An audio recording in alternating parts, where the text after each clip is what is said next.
Yeah, Dan, the provincial state of emergency, which has been in place since March of 2020, will finally be lifted on July 1st. And that's when many of the public health orders will fall as well, including the mask mandate. So face coverings will no longer be required, but still recommended until you're fully immunized. There will be no size limits on indoor or outdoor personal gatherings with friends and family. That means kids can have sleepovers with friends once again.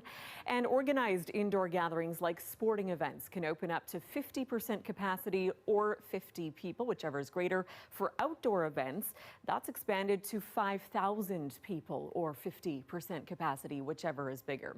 Also, come July 1st, fairs and festivals can resume. Sports and exercise facilities can go back to normal. All of those, though, with safety plans in place. Recreational travel across Canada has once again been given the okay. And Provincial Health Officer Dr. Bonnie Henry says this is all a cautious move forward. The important principle that we have right now is that we no longer need to have orders and directives in place, and we can remove those and replace them with the guidance that allows us to live our lives as we move through this next step in the reopening. Tanya, what's changing for businesses, especially those that have been forced to remain closed throughout this pandemic? Yeah, Dan, this is a significant shift as well. Take a look.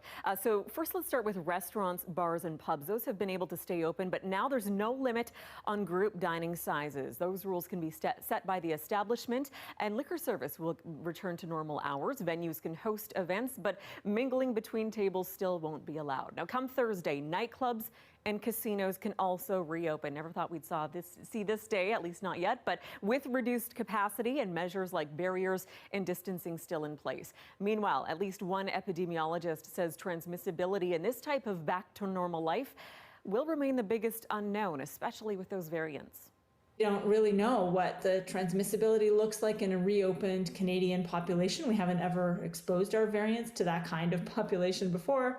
So we need to be thinking about monitoring to see, if strains are escaping vaccination or if transmission's getting too high.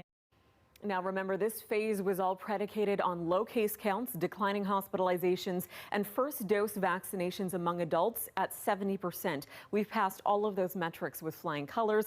That means our sights are now set on the final phase set for September 7th. And one final note, Dan, today also marked the last regularly scheduled COVID briefing of the pandemic. They have dominated our news cycle and every day, and we'll wait to see what happens next. Tanya Fletcher, thanks very much.